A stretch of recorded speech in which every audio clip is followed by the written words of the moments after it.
जब किसी भी इंसान का जन्म होता है तो वो सबसे पहले रोता है। एक बच्चा जब जन्म लेते ही रोता है तो सब बहुत खुश हो जाते हैं। सबको लगता है yes, we are blessed that we have our child, he is healthy, he is in this world now. It's a signal that the child is now ready to live in this world. लेकिन फिर बाद में जब भी बच्चा रोएगा या फिर कोई भी इंसान रोता है तो हम उसे नेगेटिवली ही लेते हैं। रोना बंद करो, stop crying, why are you crying, you should not cry. आपको रोना नहीं चाहिए, कभी रोना मत। कुछ भी हो जाए रोना नहीं है। अगर आप रोते हो उसका मतलब है कि आप कमजोर हो। ये सारे थॉट्स, ये सारी बातें हम बचपन से सुनते आए हैं। इसलिए कभी कुछ बात हो जाने पर अगर हमें भी रोना आता है तो हमें अंदर से ये महसूस होता है कि हम कमजोर है, कि हमें रोना आ रहा है या हम रो पड़े हैं। लेकिन friends, let me tell you, रोना बुरी बात नहीं है। और टुडे इन दिस वीडियो आज मैं आपसे शेयर करना चाहूंगी कि in fact crying is good for health. रोना सेहत के लिए अच्छा है, आपकी आंखों की सेहत के लिए भी अच्छा है और आपके दिमाग की सेहत के लिए भी रोना अच्छा है। हम क्यों रोते हैं? आंसू कहां से आते हैं? कितने टाइप के आंसू हैं? क्यों हम रो पड़ते हैं अगर हम इमोशनल होते हैं? और कैसे रोना सेहत के लिए अच्छा है? ये सारे पॉइंट्स आज इस वीडियो में हम डिस्कस करेंगे। सबसे पहले शुरुआत करते हैं कि जब हम रोते हैं तो पानी कहाँ से आता है। हमेशा मेरा बेटा ये मुझसे सवाल पूछता है कि मम्मा ये पानी कहाँ से आता है, अंदर क्या पानी की टंकी है आंखों के अंदर? जब हम रोते हैं अचानक से आंसू निकल आते हैं और बाद में गायब हो जाते हैं। इसका रीजन है कि हमारे आंखों के पीछे, अपर आईलिड के पीछे बहुत सारे पाइप्स है छोटे छोटे, जिससे हम डक्ट्स कह सकते हैं। उन डक्ट्स में से पानी आता है। और डक्ट्स में पानी कहाँ से आता है? आंखों के ऊपर, दोनों आंखों के ऊपर एक एक लैक्रिमल ग्लैंड है जिसमें पानी भरा होता है। और ऐसा नहीं है कि जब हम रोते हैं तभी पानी आता है, बाद में पानी बंद हो जाता है। नहीं, थोड़ा थोड़ा सा पानी हमारे आंखों के ऊपर हमेशा रहता है ताकि हमारी आंखें मॉइस्चर वाली रहे। अगर ड्राई हो जाएगी तो हमें इरिटेशन होगा। इसलिए हेल्थ के लिए अच्छा है कि हमारी आंखों के ऊपर हर वक्त थोड़ा सा पानी बना रहे। लेकिन ये इतनी कम मात्रा में होता है कि हमें महसूस नहीं होता कि इतना पानी ऑलरेडी आंखों में है। हम जितनी बार हमारी आंखें बंद करते हैं और खोलते हैं, जैसे पलके झपकाते हैं, उतनी बार हम एक बार जैसे वाइपर लगा देते हैं पानी का, आंखों के ऊपर एक पतला सा लेयर आ जाता है। और ये पानी जाता कहाँ है? आंखों में दूसरे ऐसे डक्ट्स हैं जो इस पानी को ड्रेन करते हैं। लेकिन जब हमारे आंसू आते हैं तो इतना सारा पानी होता है कि वो डक्ट्स ज्यादा पानी को ड्रेन नहीं कर पाता, इसलिए वो पानी हमारी आंखों से बहकर गाल पर नीचे आ जाता है, जिसे हम आंसू कहते हैं। There are 3 types of tears, या कह सकते हैं 3 टाइप के आंसू हैं। एक है बेसल टीयर्स, दूसरा है reflex tears and third is emotional tears. Basal tears का मतलब है कि वो पानी जो थोड़ी अमाउंट में होता है और हमारी आंखों के ऊपर एक मॉइस्चर लेवल मेंटेन करने के लिए रहता है हमेशा, जो हमें फील नहीं होता। दूसरा है रिफ्लेक्स टीयर्स। जब भी हमारे आंख में कोई कचरा गिर जाता है तो एकदम से पानी की मात्रा बढ़ जाती है, पानी बहने लगता है ताकि वो कचरा फ्लश आउट हो सके, वो अपने आप पानी के साथ कचरा बाहर निकल जाए। जैसे दरिया किसी को भी अपने अंदर रखता नहीं है, वो हमेशा किनारे पे छोड़ के आ जाता है, वैसे हमारी आंखें खुद को प्रोटेक्ट करने के लिए प्रोग्राम की गई है। कुछ भी बाहर से फॉरेन पार्टिकल अंदर अगर जाता है गलती से तो वो उसे बाहर निकाल ही देता है। And third is the emotional tears. जब हम रोते हैं तब इतना सारा पानी क्यों आता है और नहीं रोते तो इतना सारा पानी क्यों नहीं आता? हम 2 रीजन से रो सकते हैं। या तो हमें कुछ दुख हुआ है, कहीं साइकोलॉजिकल चोट लगी है, कोई बायोलॉजिकल चोट लगी है, कहीं पे कुछ खरोच आई है, खून बह रहा है, या फिर कोई सोशल प्रॉब्लम है, किसी के साथ रिलेशनशिप में कुछ अनबन हुई है तो हमें हर्ट होता है, तो हमें रोना आता है। इसे हम कहेंगे इमोशनल टीयर्स। ये इमोशनल टीयर्स कैसे आते हैं? हमारे ब्रेन में एक पार्ट है जिसे कहते हैं हाइपोथैलेमस। अभी हाइपोथैलेमस जो ग्लैंड है, इसका यही काम है कि जब भी कोई इमोशंस हमारे माइंड में, हमारे अंदर पैदा होते हैं तो इसके रिस्पॉन्ड में ये हाइपोथैलेमस एक केमिकल जनरेट करता है जो केमिकल हमारे आंखों के ऊपर जो लैक्रिमल ग्लैंड है उसे सिग्नल देता है कि you have to now respond, आपको अभी रिस्पॉन्स करना है इस इमोशंस के अगेंस्ट में। और लैक्रिमल ग्लैंड को जैसे ही मैसेज मिलता है ब्रेन के मैसेज सेंटर से थ्रू हाइपोथैलेमस, वो पानी छोड़ता है और वही पानी आंखों से ज्यादा क्वांटिटी में बहकर हमारे गाल से गुजरता है। इमोशनल टीयर्स इसे कहते हैं। और ये इमोशनल टीयर्स क्यों बहते हैं, इसका क्या सिग्नल है? जब भी आप किसी से हर्ट होके या आपके फिजियोलॉजी या साइकोलॉजिकल हर्ट होने के वजह से रोते हैं, उसका यही सिग्नल है that you want help, you need someone to help you out, you need someone to ask you for some caring, you need psychological help, you need mental help. That's why friend, अगर कोई रोता है तो सबसे पहले हमें ये समझना चाहिए कि वो क्यों रो रहा है। लेकिन बदले में लोग क्या कहते हैं? स्टॉप क्राइंग, या फिर मत रो, तुम कमजोर नहीं हो, रोना बंद करो। इसके बदले ये कहना चाहिए कि why you are crying, can I help you out?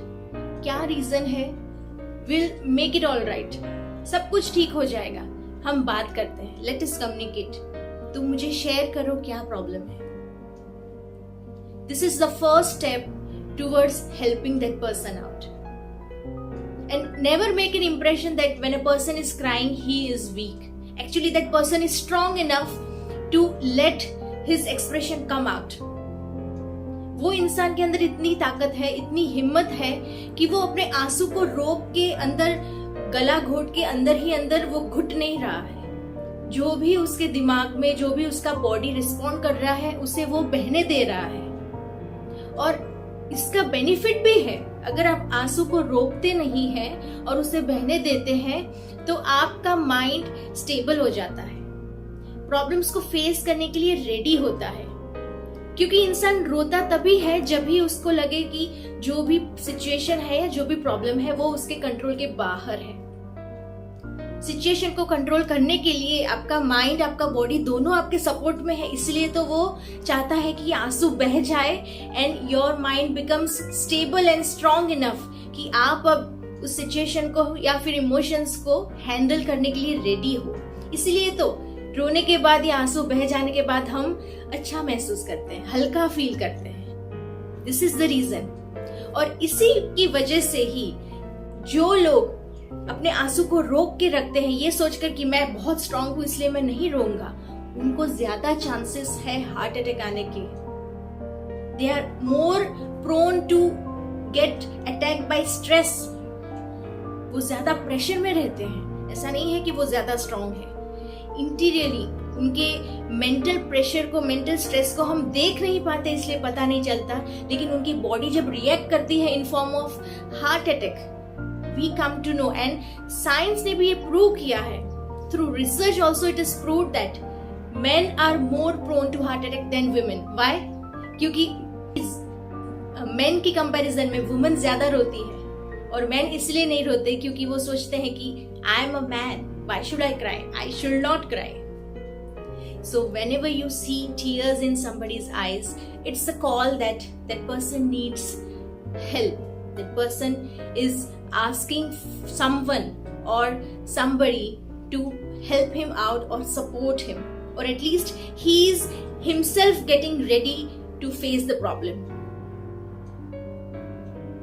अब छोटे बच्चे, एकदम से छोटे बच्चे होते हैं जो जस्ट न्यू बॉर्न इन्फेंट्स कहते हैं जिसे, वो जब रोते हैं तो आंसू ज्यादातर नहीं निकलते। आपने देखा होगा कि वो सिर्फ आवाज निकाल के रोते हैं। उनके आंसू बहुत ही कभी कभी निकलते हैं, ओकेजनली, या फिर निकलते ही नहीं है। इसका रीजन ये है कि छोटे बच्चों में जो रोने का रीजन है वो अलग है। वो बोल नहीं पा रहे, इसलिए उनको जब भूख लगती है या फिर किसी को बुलाना है अपने पास तो वो वोकलाइजेशन का यूज करते हैं, that is sound, using his voice. इसलिए वो जोर जोर से गले से आवाज निकालते हैं in form of crying that we called crying without tears. और जैसे जैसे बच्चा बड़ा होता है उसका ये vocalization यूज करना to send message decreases, कम होता है। धीरे धीरे उसकी आंखों में से आंसू निकलना शुरू होता है और आवाज कम होती जाती है। इसलिए तो बड़े जब रोते हैं तो आपको आवाज नहीं सुनाई देती है, लेकिन आंसू बाल्टी भर के आंसू निकलते हैं। क्योंकि as and when a person grows up with age, the vocalization decreases and watering of the eyes, that is tears coming out from the eyes, increases to send signals। और signals भी अलग होंगे। कोई बड़ा आदमी खाना खाने के लिए या फिर किसी को पास बुलाने के लिए रोएगा नहीं। He knows how to call that person, उसे communicate करना आ गया है। So now the mind works in different manners and send different signals। Now one more thing you should know that हम जब रोते हैं तो आंसू में एक टाइप का प्रोटीन होता है, एक टाइप का हार्मोन होता है जो हमारे बॉडी में स्ट्रेस रिलीव करता है, जिससे कि हमारे बॉडी में स्ट्रेस कम होता है। ये जो आंसू है वो सॉल्टी होते हैं, वो तो हम सबको पता है, लेकिन इसमें एंजाइम्स भी होते हैं जो बैक्टीरिया को भी मारते हैं, कम करते हैं। और इसमें हॉर्मोन्स होते हैं, एक टाइप के प्रोटीन्स होते हैं जो हमारे बॉडी में स्ट्रेस हार्मोन कम करता है। इसलिए तो we feel ready that now yes I am feeling good, मैं हल्का महसूस कर रहा हूँ या कर रही हूँ, जिससे कि अब हम प्रॉब्लम को इजीली सॉर्ट आउट कर सकते हैं। या now I am ready to talk. Otherwise person communicate करने के लिए भी इतना सक्षम नहीं फील करता, इसीलिए वो रो पड़ता है। और कोई इंसान जानबूझ के नहीं रोता कभी। हम कहते हैं कि वो रोता है, क्यों रोते हो तुम? Why you are crying? You should not cry. But it's not in his or her control. इंसान जब भी चाहेगा तब रो नहीं सकता है। अगर आप इस वक्त इस पॉइंट पे डिसाइड कर ले कि मुझे रोना है, then you can't start crying immediately. It's a process. It's a chain. It's a whole chain of some other process, some steps also, जिसकी वजह से finally as a consequence आंसू निकल आते हैं और फिर हम कहते हैं कि yes, इसे रोना कहेंगे। और now in this process, ongoing process, yes, I am crying, but I have not cried by myself. It's due to the way I am being made by God. हमारे दिमाग को, हमारे बॉडी को भगवान ने इस तरीके से बनाया है कि बाहर से जो भी सिचुएशन क्रिएट हो, इससे हम कुछ इमोशंस फील करते हैं और उस इमोशंस की वजह से माइंड में एक मैसेज जाता है और वो मैसेज से एक सिग्नल सेंड होता है दूसरे पार्ट में, बॉडी के दूसरे पार्ट में मैसेज जाता है और वहां से दूसरे ऑर्गन को रिएक्शन या रिस्पॉन्ड करने के लिए मैसेज मिलता है। एंड देन फिजियोलॉजिकली चेंजेस आते हैं हमारे बॉडी में। और mind is so complex, so complicated. So this way crying is good for health. It is beneficial. It is a sign calling out for help. अगर आप कभी कभी रोते हैं then it's fine. लेकिन अब आप बहुत ज्यादातर छोटी छोटी बात पर रो पड़ते हैं then you need to consult a psychologist because it can be a signal कि आपको कोई mental health problem है। इसके reasons या फिर ये क्यों होता है, ये सब कुछ आपको डिटेल में साइकोलॉजिस्ट से कंसल्ट करके, वो आपकी हिस्ट्री जान के, आपसे बात करके ही कह पाएंगे। But it's not normal that आप छोटी छोटी बात पे रो पड़े। उसके बहुत सारे रीजंस हो सकते हैं।